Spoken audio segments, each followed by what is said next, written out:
Eu tenho falado bastante recentemente sobre jogo posicional e o quanto que o jogo posicional exige de uma equipe em termos físicos, em termos técnicos, em termos de inteligência. Será que o Botafogo está à altura disso? Será que o elenco do Botafogo está à altura de executar um bom jogo posicional? Eu vou tentar responder essa pergunta, obviamente, depois da vinheta.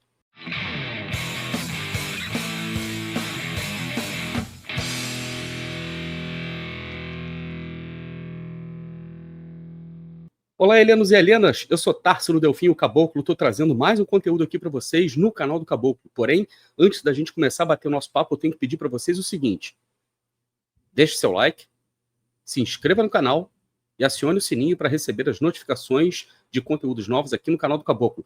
Seja membro helenos e helenas do canal do Caboclo por apenas R$ 4,99, isso mesmo que você escutou. Por apenas R$ 4,99 você se torna membro do canal do Caboclo e você recebe em primeira mão conteúdos como esse aqui, que os membros já assistiram, porém você que ainda não é membro só está assistindo depois de todo mundo. Então não perca tempo, torne-se membro helenos e helenas do canal do Caboclo. Você também pode apoiar o canal do Caboclo enviando um pix para canaldocaboclo@gmail.com, qualquer valor, colocando lá também sua mensagem com críticas, sugestões, perguntas, dúvidas que você eventualmente possa ter. E eu faço questão de ler o seu pix nos programas ao vivo, nas lives, ou então em programas como esse aqui que são gravados. Por exemplo, eu recebi 3 pixes, um deles do Alceu Bernardo Martinelli, já agradeço de antemão, e ele deixou a mensagem lá: Caboclo, sua história de botafoguense e de seu pai é sensacional. Sou Botafogo há quase 70 anos, sofri e tive alegria. A SAF queira ou não, e aí a mensagem foi cortada.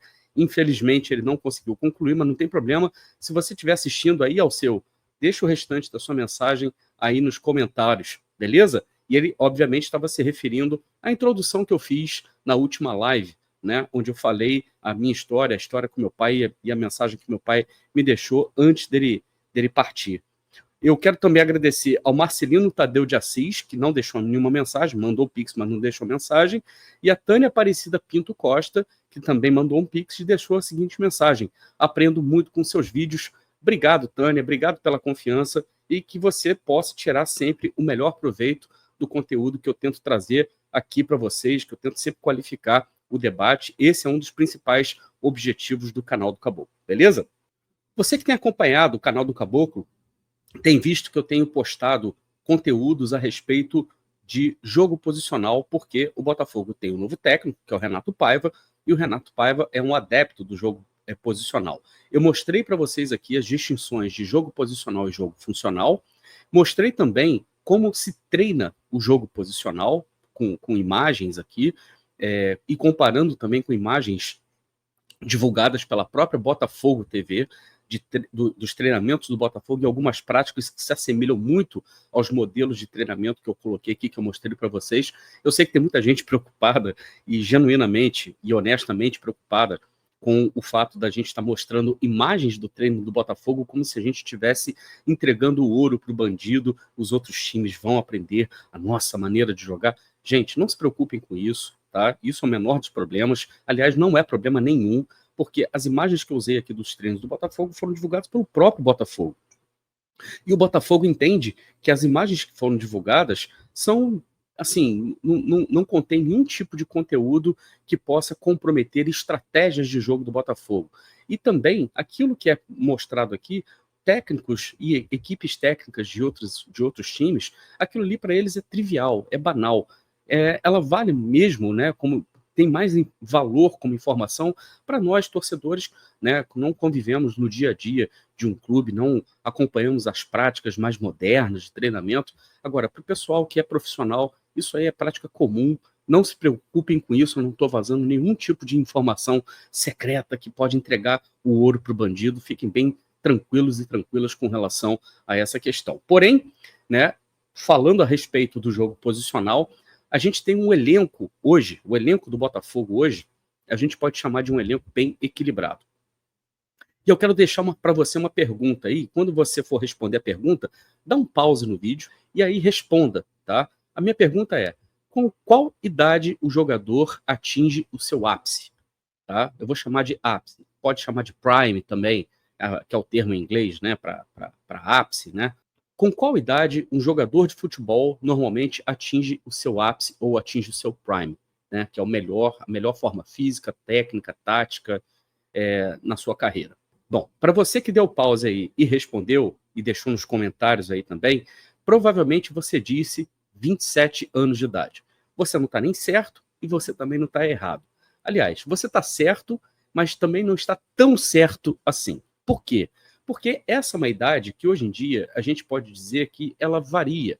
E varia com o quê? Varia de acordo com a posição que o jogador joga, varia de acordo com o campeonato que ele está inserido, varia de acordo com as condições que ele tem de trabalho, no clube que ele trabalha. Obviamente que varia muito. Mas como a gente está falando de jogadores assim de topo de cadeia, jogadores de grandes equipes, como é o caso do Botafogo, e as outras equipes, por exemplo, top do Campeonato Brasileiro também, eu vou mostrar para vocês, eu vou destrinchar para vocês, na verdade, por posição, quais são as idades-chave em que os jogadores atingem o seu ápice e que os jogadores atingem o seu prime, e vou comparar também com a média de idade de posição do time do Botafogo, do elenco do Botafogo, beleza?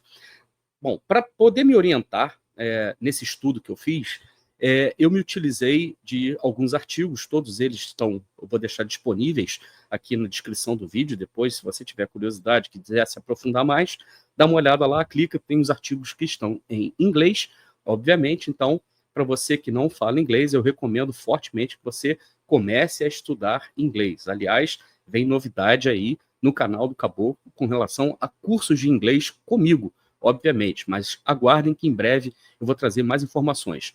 Vocês estão vendo esse quadro aí, e esse quadro é uma chamada tabela de Michael Kelly. E o Michael Kelly é um cara que fez um estudo com várias equipes da Premier League, né, e com praticamente todos os jogadores durante um bom tempo, não somente por uma temporada, mas algumas temporadas, e ele chegou nesse resultado aí em que ele mostra por minutagem quando os jogadores atingiram o seu prime, o seu ápice, por cada posição que eles jogam. É extremamente importante fazer essa ressalva, tá? Esse estudo é baseado na quantidade de minutagem que esses jogadores tiveram. Então, esses jogadores chegaram a jogar mais pelos seus clubes numa determinada idade, e se isso aconteceu, ele entendia que era porque esses jogadores estavam atingindo sua maturidade, o seu melhor no nível físico, técnico e tático também. Beleza? Destrinchando aqui, goleiro, ele coloca que normalmente goleiros, a idade média de goleiros atingirem seu prime é de 28 anos, porém, a faixa de goleiros, né, é a faixa que forma o grupo mais velho, né, o grupo que os jogadores precisam de mais tempo para atingir o seu prime, para atingir o seu ápice.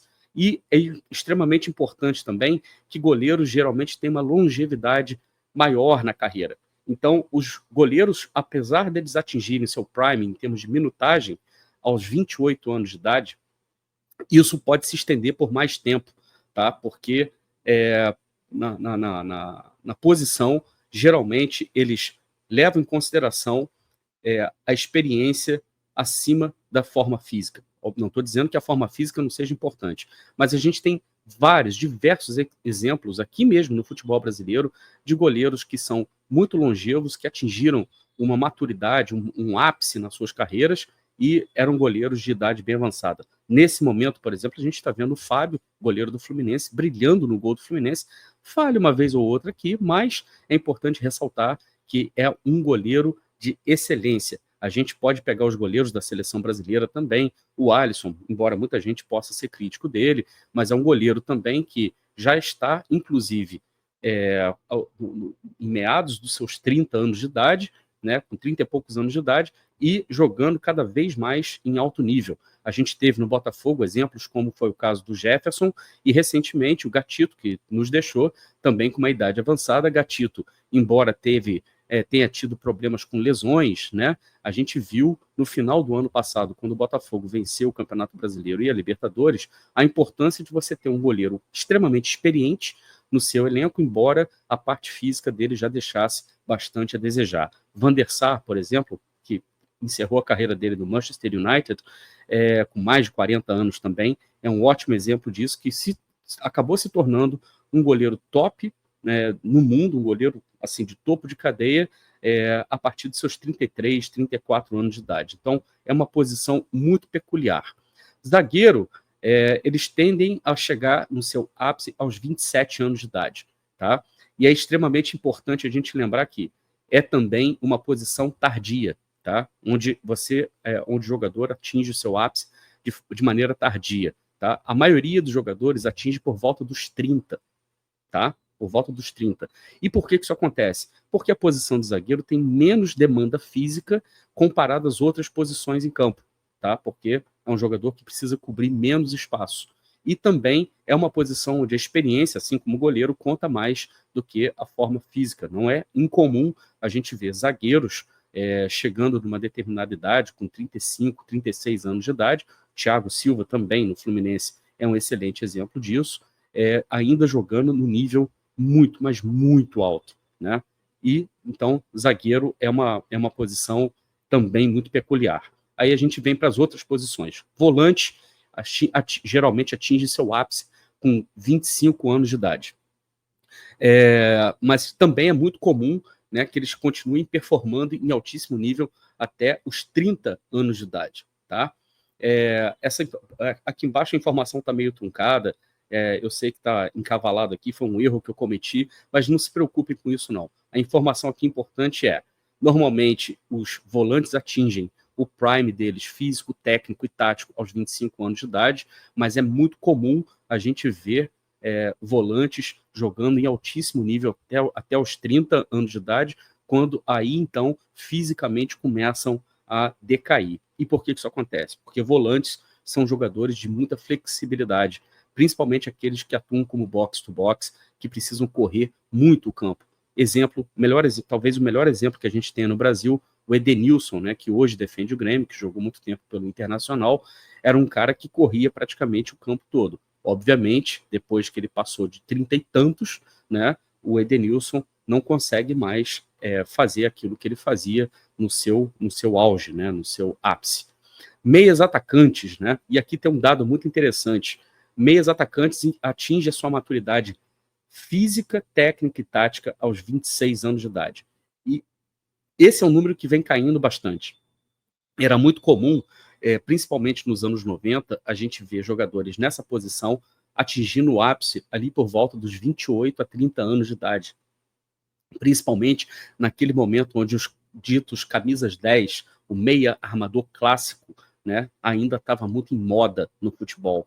Principalmente porque o futebol funcional, o estilo de jogo funcional imperava no mundo inteiro, né? E a gente teve exemplos aí, como o próprio Rivaldo, o Alex também, que jogou no Palmeiras, né? O próprio Ricardinho também, são jogadores assim que nos anos 90 e começo dos anos 2000 tinham muito espaço, era praticamente imprescindível que você montasse um elenco e tivesse que contar com pelo menos 2 jogadores com essas características.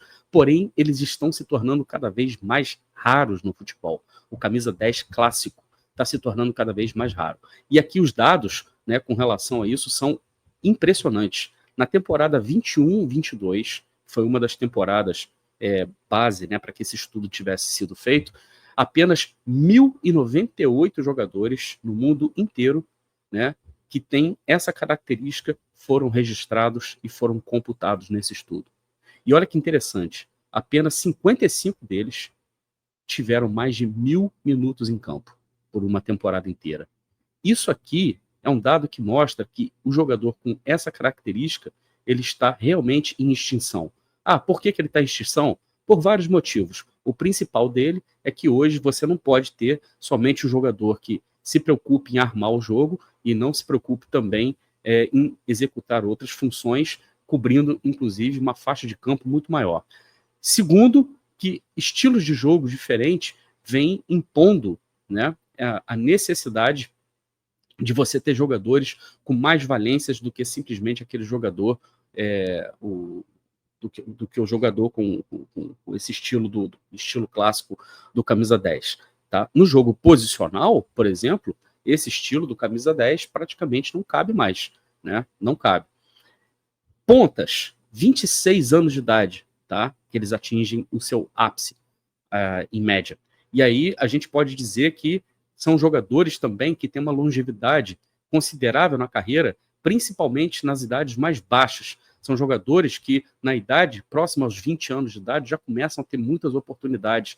Olha aí o Botafogo, por exemplo, enxertando o seu elenco, contratando jogadores de baixíssima idade, como é o caso do Natan, que estava defendendo a seleção brasileira sub-20 e que acabou de completar 20 anos de idade. Matheus Martins também, jogador muito jovem, né? E o que é muito interessante, esse dado aqui, eu vou pedir para vocês guardarem na memória.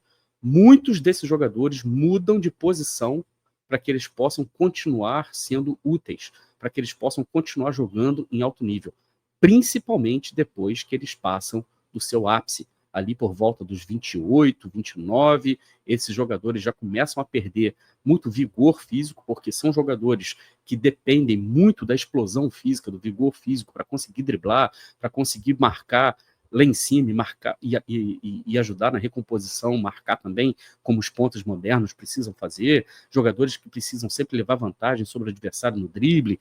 A partir do momento que a condição física desses caras vai caindo, é muito natural que eles comecem a serem utilizados em outras posições no campo também, para que eles possam continuar sendo relevantes. Por isso, eles precisam se aprimorar tecnicamente, precisam também desenvolver uma inteligência tática, né?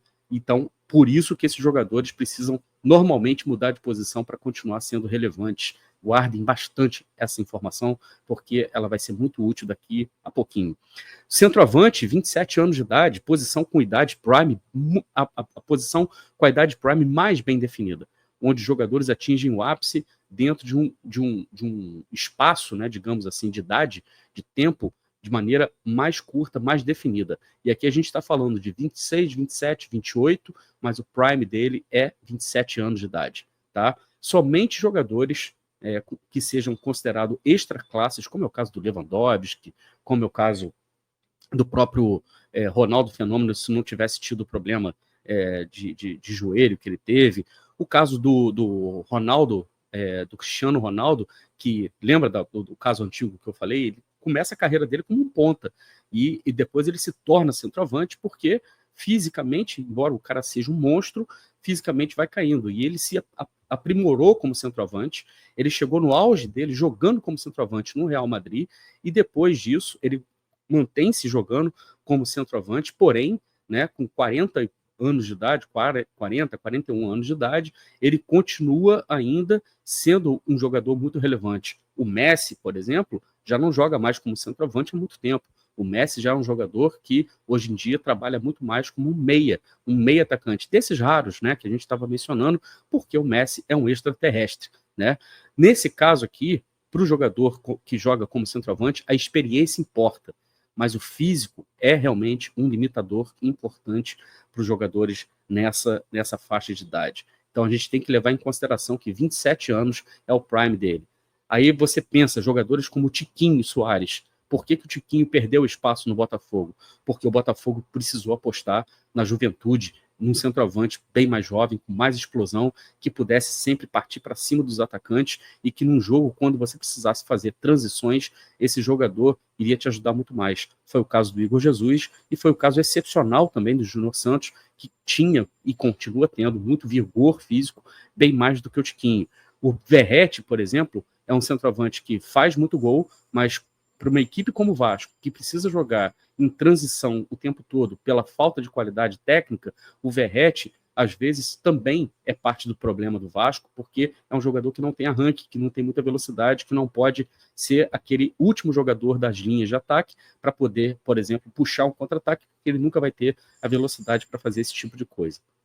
E aqui a gente está falando da média, né? Hoje em dia, se a gente levar em consideração a média de todas as posições, essa média ficaria em 26,6. Lembra que você provavelmente falou 27? Para vocês que falaram menos, 26, tudo bem. Para vocês que falaram 30, erraram bastante. Mas para você que falou 27, você estava quase lá.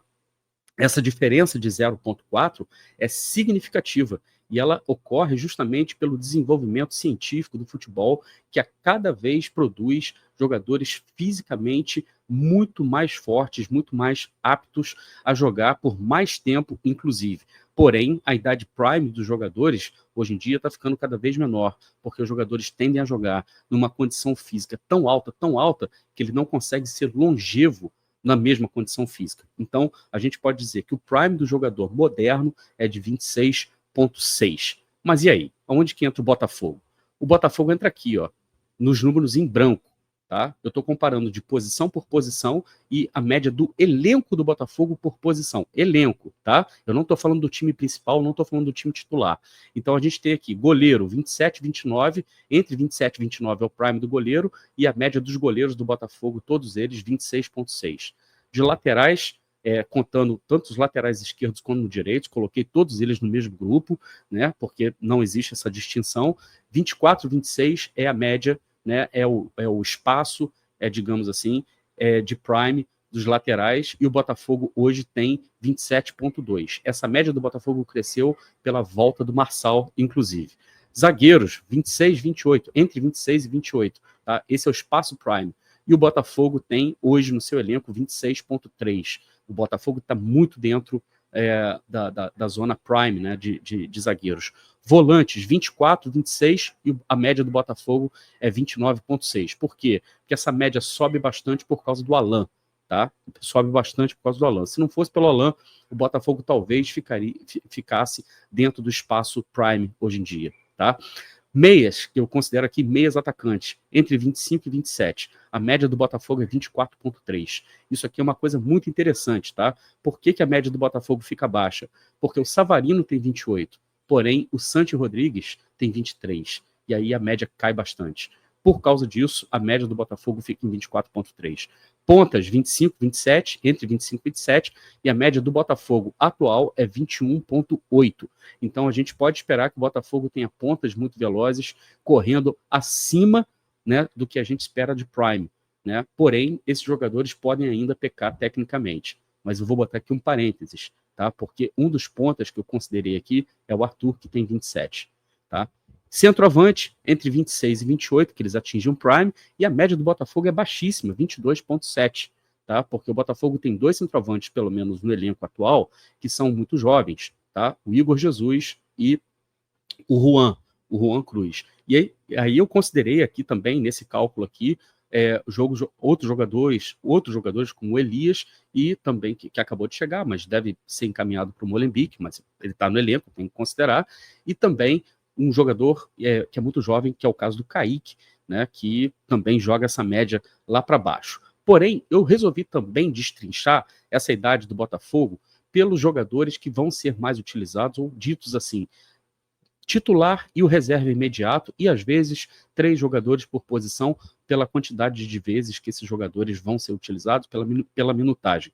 A média de goleiros é 27 e 29. Se a gente considerar os dois goleiros principais do Botafogo, a média fica em 26,5. Então o Botafogo está até, inclusive, um pouco abaixo da média. Mas o nosso goleiro titular está dentro da média, está no seu prime, que é o caso é o John, e o Léo Link é o seu sucessor, já sendo preparado, inclusive, para quando a gente não tiver mais o John, que renovou o contrato com o Botafogo até 2028. Então a gente tem o John jogando até depois dos 30, pelo menos o Botafogo, se ele ficar até o final do contrato, jogando dentro do prime do goleiro. Então a gente está muito tranquilo com relação a isso. Quando a gente fala de laterais direitos, a gente tem Vitinho e Ponte, dois laterais muito jovens, e a posição de lateral, ela atinge o prime com 24, 26, e ela é abaixo das demais posições, porque o lateral hoje, dele é exigido que ele apoie e defenda, que ele corra praticamente toda a extensão de campo. Nesse caso, o cara tem que estar voando fisicamente, e a gente tem pelo menos 2 laterais direitos muito jovens, né? Todos os dois muito jovens, e a média deles é de 22 anos de idade, Vitinho 23 e Ponte 21. Já na lateral esquerda, eu vou colocar 3 aqui, porque eu acredito que o Marçal vai ganhar bastante minutagem, vai ser muito útil. E o Alex Telles com 32, o Cuiabano com 22, o Marçal com 36, quando a média é 24, 26, então a gente está bem acima da média nesse caso. E para você estar tão acima da média assim, você tem que se perguntar: jogador extraclasse? Tem. eu considero que o Alex Telles seja um jogador extra classe. Então, nesse caso, você pode se dar ao luxo de ter um elenco, ou então essa posição com jogadores bem acima do prime. Talvez o Alex Telles já esteja fora do prime físico dele, mas ele não, ele se mantém tecnicamente ainda muito, mas muito relevante, tá? Em zagueiros, aqui interessante que eu dividi também, zagueiros atuando pelo lado direito, zagueiros atuando pelo lado esquerdo. Bastos e Jair, né, o titular e o reserva imediato, 33 anos para o titular, 20 anos para o reserva, média 26,5, super dentro do intervalo de 26 a 28, né, sendo que o nosso titular tem 33, e a gente pode dizer também, pelas atuações que a gente viu dele em 2024, que é um zagueiro também muito acima da média dos demais zagueiros, tendo sido um dos principais zagueiros do Campeonato Brasileiro. Do lado esquerdo, a gente tem o Barbosa com 29 e David Ricardo com 23. A média deles é 26, então a gente pode ficar tranquilo que a média de idade da nossa zaga, considerando jogadores titulares e reservas, está dentro do intervalo do Prime. Então a gente tem zagueiros Prime, o que explica por que o Botafogo foi principalmente em zagueiros mais jovens do que os zagueiros titulares que a gente já tinha no elenco, né? Uma das explicações, obviamente. Aqui eu considerei 4 volantes porque talvez seja a posição que o Botafogo mais promoverá e tem promovido o rodízio, né? A gente tem os 2 titulares, Gregory e Marlon, com 31 e 29, respectivamente, o Alan com 34 e o Danilo com 29. E aí eu coloquei 2 médias. Por quê? Porque o Botafogo, nesse momento, sem considerar o Wendel, porque eu estou considerando apenas jogadores que estão dentro do elenco nesse momento, o Botafogo ainda tem mais 2 jogadores, que é o Patrick de Paula e que é o Newton também. E, inclusive, o Newton vem até sendo mais utilizado do que o próprio Alan, tá? Então, eu vou trabalhar com 2 médias. Sem Patrick de Paula e sem Newton, a média de idade dos nossos volantes é 30,7, né? Está um pouquinho acima da média ideal, né? Do elenco inteiro do Botafogo e está bem acima da média do intervalo de prime dos volantes em geral. E se a gente considerar o Patrick de Paula e o Newton, esse número cai para 28,7, porque eles são mais jovens, né? Então, o Botafogo com 28,7, com seus 6 volantes, o Botafogo vai ficar um pouco acima da média, um pouco acima do intervalo prime. Se a gente considerar os meias atacantes, aqui eu estou considerando o Cauê também, tem um asterisco ali no Cauê, a média, né, prime seria 25, 27, mas o Savarino com 28 e Santi Rodrigues com 25 nos dá uma média de 26,5. Está um pouquinho, aliás, está exatamente dentro do intervalo, isso é perfeito. Com o Cauê, a gente joga essa média mais para baixo ainda, que fica em 24,3. Aí a gente fica abaixo da média. Mas a gente, obviamente, vai ver muito mais minutagem para Savarino e Santi Rodrigues, tá? E aí eu também considerei aqui a possibilidade do Arthur atuar como meia. Lembra daquela informação do ponta que ao chegar no seu prime, ao chegar na sua idade, ou então passar do prime, precisar mudar de posição para continuar sendo relevante? Pode ser justamente o caso do Arthur, que já tem 27, quando o prime do ponta é 25, 26, tá? E aí, nesse caso, se a gente considerar o Arthur como meia, né, principalmente no jogo posicional, que ele pode atuar pelos corredores, a nossa média cai para 26,6, tá? Então, a gente estaria ainda dentro do intervalo. Como ponta, o Arthur contribui para subir a média do Botafogo, porque os outros pontas são mais jovens. O Matheus com 21, o Natan com 20 e o Jefinho com 25. Jefinho muito incógnita, né? Vai depender, obviamente, do comportamento extracampo dele. Porém, se a gente considerar os 4, e a gente pode acreditar que rodízio de ponta seja extremamente necessário, né? A gente tem uma média aqui de 23,3, ficando abaixo, inclusive, da média prime de pontas, tá? E por último, centroavante, que o prime deles é de 26 e 28, o intervalo prime é 26 e 28, o do Botafogo é 22,7, mas se a gente levar em consideração só esses 2, o Igor e o Juan, a gente tem a média deles de idade de 23,5, ficando abaixo da média prime, tendo muito espaço para os 2 se desenvolverem, né? Então a gente tem uma média geral, né, de maneira geral, a média prime, o intervalo média prime é de 26,6, e a média do Botafogo, considerando esses jogadores que eu mencionei agora, titulares e seus reservas imediatos, e talvez até o terceiro reserva, porque o rodízio é maior, a gente tem 26,1 anos de idade. Então a gente está muito dentro da média, muito dentro do intervalo. O elenco do Botafogo está dentro de uma média. A gente pode dizer que ele foi meticulosamente construído para ser um elenco dentro da média de idade prime dos jogadores, sendo alguns jogadores exceções, porque são jogadores que podem entregar muito mais tecnicamente. Já falei aqui o caso do Alex Telles, o próprio caso do Marçal também, dentro de um determinado nível, caso do Gregory, caso do Marlon Freitas também, tá? E aí, a gente não pode deixar de falar sobre as diferenças do jogo funcional e do jogo posicional, porque o Botafogo tinha uma espécie de um sistema misto de jogo com Arthur Jorge. E por que tinha isso? Porque o Botafogo tinha dois jogadores muito, mas muito fora da curva, muito extra classe, que era o caso justamente do Luiz Henrique e o caso do Almada. Então o Botafogo podia se dar ao luxo de ter uma construção de jogo muito parecida com o jogo posicional, porém, alguns jogadores, por justamente serem extra classe, tinham muito mais liberdade para se movimentar pelo campo e não necessariamente obedecer aquela regra do jogo posicional que você provavelmente já viu nos vídeos anteriores e já sabe do que eu estou falando. Se não sabe, por favor, vai lá e assiste os 2 vídeos que eu falei sobre jogo posicional.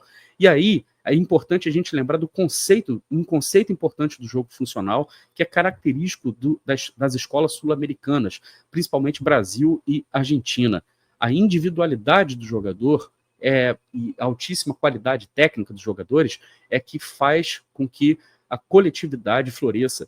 É justamente a individualidade brilhante dos jogadores que molda o coletivo. Por isso que é extremamente importante e foi extremamente importante no desenvolvimento do nosso jogo, do futebol sul-americano, do futebol brasileiro, que os técnicos apostassem muito no entrosamento dos jogadores.